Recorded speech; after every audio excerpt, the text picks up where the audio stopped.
Tuh, dia bergerak. Ada suaranya juga nih.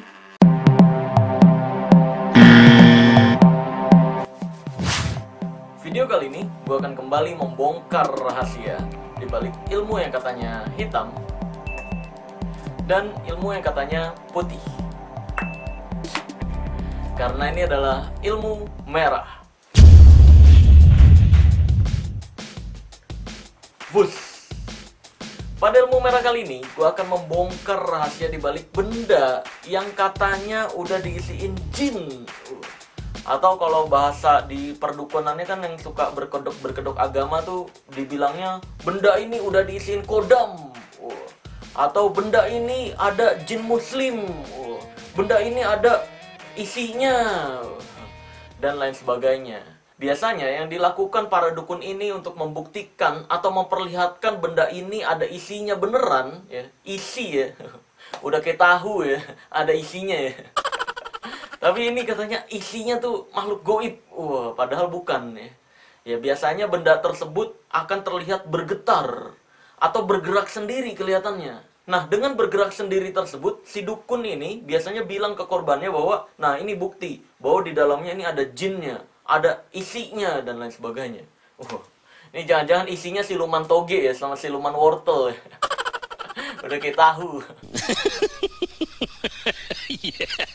Nah sebenarnya alat tersebut adalah alat pertunjukan yang disalahgunakan oleh para dukun-dukun ini. Dan mirisnya banyak banget nih dukun-dukun berkedok agama yang ngaku-ngaku gus ya di Indonesia ya. Ngaku-ngaku ustadz, ngaku-ngaku kiai. Ya, ngaku-ngaku pendeta, ngaku-ngaku pastor, dan lain sebagainya. Pokoknya berkedok agama agar yang dia tampilkan ini seakan-akan adalah ilmu baik. Nah, ketika para korban ini udah menyatakan bahwa ini adalah ilmu baik, maka si korban-korban ini akan lebih mudah ditipu ataupun dicabuli oleh si dukun. Maka dari itu gue terpaksa untuk membongkar rahasianya nih. Gue mau mengucapkan mohon maaf dulu untuk para magician yang main ini ya. Sebenarnya dalam dunia sulap atau dalam dunia magic, ya, yang memainkan ini adalah mereka-mereka magician yang beraliran bizarre magic. Atau di Indonesia itu, para bizarre magician ini biasanya mengaku paranormal atau ahli supranatural dan sebagainya. Sebenarnya itu adalah aliran magic yang dinamakan bizarre magic. Kalau gue pribadi sih, kalau misalkan nih ada orang nih yang ngaku sakti, ya kan, yang memperlihatkan dia punya ilmu beneran gitu loh, ilmu kesaktian beneran dengan memainkan alat ini, gue pribadi nggak bermasalah. Nggak bermasalah selama lu nggak menipu masyarakat Indonesia. Terserah lah lu mau ngaku punya tenaga dalam ke, lu ngaku bisa ngisiin makhluk astral ke dalam benda tersebut ke sehingga bendanya bergetar dan lain sebagainya. Gue pribadi nggak peduli selama lu nggak menipu masyarakat Indonesia. Nah masalahnya di zaman sekarang ini makin miris nih guys. Banyak sekali dukun-dukun berkedok agama yang justru membuat konten settingan tarung sama dukun untuk memperlihatkan ilmu dia nih baik gitu. Jadi sebenarnya konten tarung dukun itu hanya konten hiburan guys. Tapi belakangan ini sering disalahgunakan sama dukun-dukun berkedok agama yang ngaku gus, ngaku ustadz, ngaku kiai dan lain sebagainya untuk membuat diri dia dicap memiliki ilmu yang baik. Sehingga penipuan yang dia lakukan ke masyarakat Indonesia dianggapnya itu ilmu baik.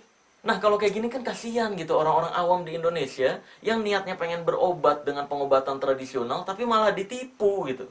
Kayak contohnya gue pernah ngeliat salah satu dukun berkedok gus ya. Dia pakai gamis, pakai sorban, jenggotan. Pokoknya kalau dari penampilan nih kelihatannya dia nggak bakalan jahat lah. Kalau dari penampilan dan tutur katanya tuh kelihatannya orang baik banget gitu. Padahal penipu gitu. Di video yang gue terima tersebut, gue ngeliat dukun berkedok gus ini kedatangan orang yang sakit nih. Kan kasihan, orang pengen berobat gitu loh. Bukannya ditolongin malah ditipu gitu kan. Nih, orang yang sakit misalkan Mary ya. Nah terus dia bilang, oke, ini kan bentuk ikhtiar ya. Coba saya usahakan agar penyakitnya sembuh. Kalau memang ini karena gangguan kiriman-kiriman, santet dan sebagainya, maka ini akan tertarik ya benda-benda yang dikirimkan. Coba. Dia acting kayak gitu. Terus tiba-tiba keluar nih kayak keris. Keluar keris. Nah, ini adalah kiriman dia bilang. Keris kecil ya, keris kecil. Ini adalah kiriman dari orang yang nggak suka sama kamu nih. Ini alhamdulillah sudah tertarik. Gitu kan kacau. bawa-bawa alhamdulillah, bismillah, bawa-bawa sholawat bahkan. Tapi dia nipu gitu. Wah, parah lah, miris kalau lu tahu. Dan kalau untuk konten tarung dukun atau nyamperin dukun, wah, itu ya jelas cuma hiburan doang gitu. Buktinya konten-konten semacam itu tidak pernah nyantumin alamat si dukun yang dia samperin di mana. Lalu nama si dukun itu siapa?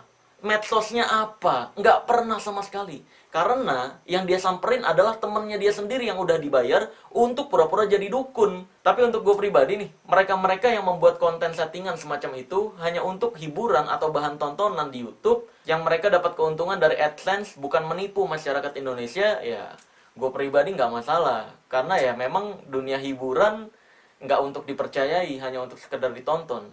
Tapi mirisnya, ada nih dukun-dukun berkedok agama yang membuat konten settingan semacam itu, lalu di deskripsinya ditulisin, menerima jasa transfer penyakit ke degan, ke kelapa, ke telur, ke kambing, dan lain sebagainya. Kan sableng gitu loh. Udah berkedok agama, bawa-bawa sholawat, kok berani-beraninya gitu loh, nipu masyarakat Indonesia dengan kedok agama. Ini gue bingung nih sama orang-orang kayak gitu. Apa iya nggak takut sama Tuhan gitu loh? Atau memang mereka nggak punya Tuhan gitu? Langsung aja, sebelum gue bongkar rahasianya, gue akan praktekkan terlebih dahulu bagaimana dukun mempraktekkan alat ini nih. Check this out. Nah, oke guys, di sini gue udah ngambil alat-alat perdukunan yang biasa dipakai sama dukun-dukun untuk menipu masyarakat nih. Dalam prakteknya ini ada 3 jenis. Ada yang bentuknya keris seperti ini, ya. Ada juga yang bentuknya kerang, nih, seperti ini, kerang. See? Ada juga yang bentuknya seperti batu. Nih, seperti ini. Ada 2 jenis. Pertama, ini gue akan bongkar yang dukun berkedok Gus itu ya, atau dukun berkedok Ustadz yang bikin video narik benda pusaka. Padahal itu dia sendiri yang naruhin. Nah, yang ditaruhin adalah batu ini nih guys. Nih, ini batu getar yang ada sensor cahayanya. Jadi ketika dia kena cahaya, dia akan bergetar guys. Nih, kayak misalkan gini. Ini ditaruh sini nih. Tuh. Bergetar. Ini karena ada cahaya lighting, ya. Nih, ini kalau ditaruh sini, ini dia naruhnya nggak getar dulu biasanya. Nah, baru nanti ketika lightingnya pindah, ini akan disorot dari sebelah sininya misalkan tuh. Dia bakal bergetar. Tuh. Tuh, gitu. Tuh. Tuh, dia getar-getar terus. Nah, atau biasanya pakai senter ini nih, guys. Nih, kita coba pakai senter HP nih ya. Nih. Tuh.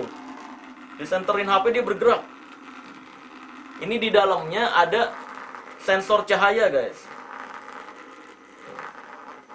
Nah, sebenarnya di dalamnya ada baterainya dan ada sensor cahayanya. Ketika kena cahaya, ini membuat dia bergetar. Bukan karena ada isinya, bukan karena ada kodam atau jin-jinannya, bukan, ya. Jadi hati-hati, guys, tertipu dengan benda-benda semacam ini. Semua benda yang bisa bergetar ketika dikasih cahaya atau kena cahaya, itu ada sensor cahayanya dan ada baterainya di dalamnya, guys. Bentuk lainnya adalah ada alatnya berbentuk seperti ini. Keris. Berbentuk keris. Nah, kalau ini dalam prakteknya, ini seperti yang gue bilang tadi, guys. Yang dukun berkedok agama praktekkan. Kayak misalkan ada pasiennya yang datang nih, sakit nih. Terus dia bilang, ya kita coba ikhtiar dulu ya. Ini kerisnya ditaruh di dalam lengannya, guys. Pakai karet, ya, ditaruh di dalam lengannya. Nah, ketika dia acting, makanya kan dia pakai gamis tuh. Gamis, lengannya kan nggak ketat tuh ya. Nah, makanya ketika dia acting, wah, nah, ketika ini ke sini, digeser guys. Ya, ini kerisnya digeser ke depan, sehingga lepas dari karetnya. Lalu seakan-akan dia, ketika dia udah turun ke sini, ya, dia seakan-akan narik dari badannya. Wah. Nah, seperti itu caranya, rahasianya. Lalu dia bilang, wah ini hasil kiriman dari orang yang jahat memang ke kamu nih. Ini biaya penarikannya ya, saya sih seikhlasnya. Biasanya sih 5 juta sampai 10 juta. Nah, bayangin, modal beginian, ini cuma 60 ribuan. 60 sampai 75 ribuan. Dan di dalamnya ini ada baterainya, dan juga ada sensor cahayanya, guys. Ini kita buktiin dulu nih. Nanti alasannya ya macem-macem. Ini untuk membuktikan ini ada isinya atau kiriman. Biasanya ini isinya tuh takut dengan cahaya. Makanya ketika dicahayain, dia akan berontak. Baca. Ini lihat. Tuh, kedengeran nggak? Tuh, kedengeran suaranya ya? Ini kalau ditaruh ubin guys, sebenarnya ini bergerak. Coba. Nah ini nih, coba di belakang sini ya. Tuh, bergerak ya. Ini harusnya di tempat datar dia bergerak. Tuh, bergerak. Nah kayak gitu. Jadi sebenarnya ini ada baterainya di dalamnya. Dan ada sensor cahayanya guys. Jadi hati-hati ya. Nah biasanya si dukun ketika habis senterin gini bergerak, si korban kan, wah beneran saya dikirimin, wah beneran saya disantet. Nanti si dukun bakal menghilangkan jejak dengan cara, oke ini bendanya kita bakar ya, untuk membakar energi santetnya. Ya, bakar. Dan ketika dibakar hilanglah sudah bukti penipuannya. Iya. Nanti kita bongkar deh ya dalamnya deh. Nggak apa-apa dah gue rugi dah. Sebenarnya ini benda-benda koleksi gue. Tapi ya udahlah, nanti kita bongkar ya isinya. Oh ya, ini perlu ditutupin dulu guys, biar baterainya nggak cepet habis. Karena kalau kena cahaya lighting atau cahaya lampu, otomatis bergerak, baterainya nanti habis. Selanjutnya, yang sensor air. Nah, sensor air nih, lihat. Di sini gue udah ada airnya. Konsepnya sih sebenarnya sama, cuma dia untuk memperlihatkan atau membuktikan atau menipu korban atau orang awam bahwa ini ada isinya atau ada jinnya, dia menggunakan air. Tuh. Nanti dia berdalihnya gini, ini nggak mungkin ada mesinnya ya. Karena kan kalau ada mesinnya pasti mati dong, kena air. Karena kalau pakai baterai pasti mati kena air. Nah ini untuk membuktikan ini ada isinya, kita pengetesannya atau pembuktiannya menggunakan air. Padahal ini ya jenis batu yang berbeda guys. Nih, ini kalau kena cahaya nggak bakal geter bro. Karena ini sensornya bukan sensor cahaya. Ini pakai sensor air nih, lihat. Oh, bro, kurang kerendam. Bentar. Kita lebih rendam lagi. Nah. Tuh. Kelihatan nggak? Tuh. Dia bergerak sendiri.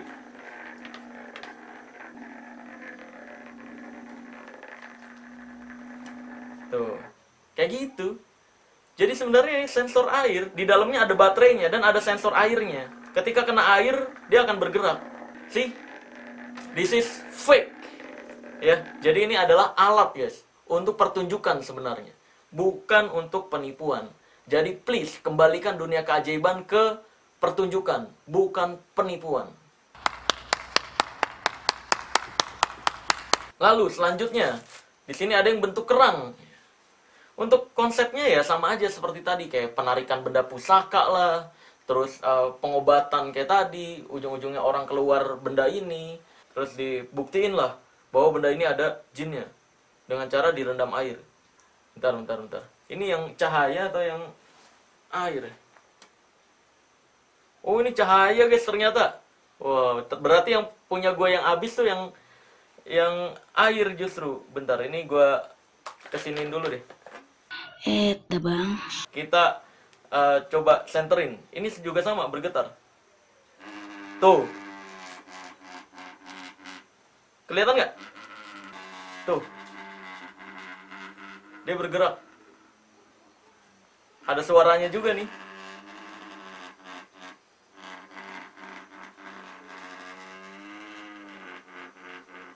See? Ada suaranya juga sebenarnya, getar, gerak gitu, seakan-akan ada isinya terus ngelawan gitu. Padahal mah sensor cahaya. Nah, sekarang yang keris.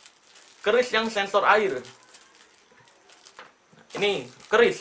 Ya, dalam konsep penipuannya sama aja guys. Kayak ada orang, kayak tadi yang gue jelasin sakit, atau penarikan benda pusaka dan sebagainya. Ini sebenarnya ya sensor air. Tuh. Kedengeran gak sih suaranya?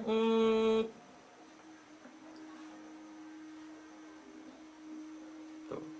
Ya kan nanti ya si dukun akan berdalih. Kalau misalkan ini ada mesinnya, seharusnya kan kena air rusak ya. Untuk membuktikan kalau pakai cahaya nanti itu mah yang pakai baterai. Kalau ini mah kalau ada baterainya pasti kan kena air rusak. Nanti coba kita tes. See? Gerak-gerak deh. Bentar, nanti ini gue rekam pakai HP deh. Jadi kamu semua ngeliat ya.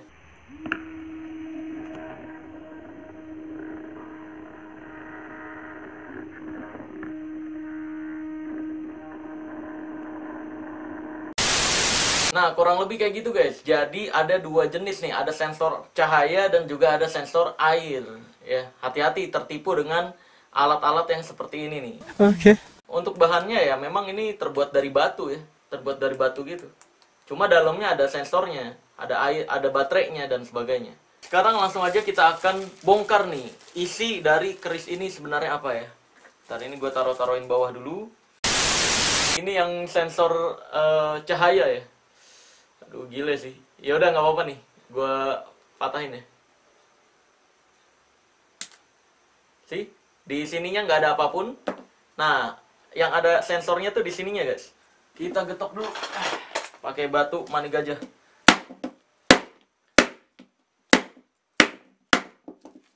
Nah, di dalamnya tuh ada kayak kertas gini. Keras banget nih guys, buat ngasih lihat baterainya. Nah, ini dia nih sensornya. See? Ada baterainya. Nah, ini sensor baterai dan sebagainya. Ini sensornya nih, sensor cahaya. Jadi udah cukup jelas ya, bahwa ini sebenarnya adalah penipuan atau alat pertunjukan yang disalahgunakan. Dan gue mohon ke teman-teman semua juga, ketika ngelihat magician atau ngelihat orang-orang yang berusaha menghibur dengan keajaiban, bantu apresiasi guys. Agar mereka tetap menggunakan keajaibannya untuk hiburan, bukan penipuan. Oke, mungkin segitu aja video pembuktian dan pembongkaran rahasia di balik benda-benda yang katanya ada isinya atau ada jinnya dan lain sebagainya, padahal pakai sensor cahaya dan sensor air ya. Gua akan tutup video ini dengan kata-kata ilmu merah atau tagline ilmu merah. Jadilah lebih pintar daripada orang pintar, dan jadilah lebih normal dari paranormal. Bye bye.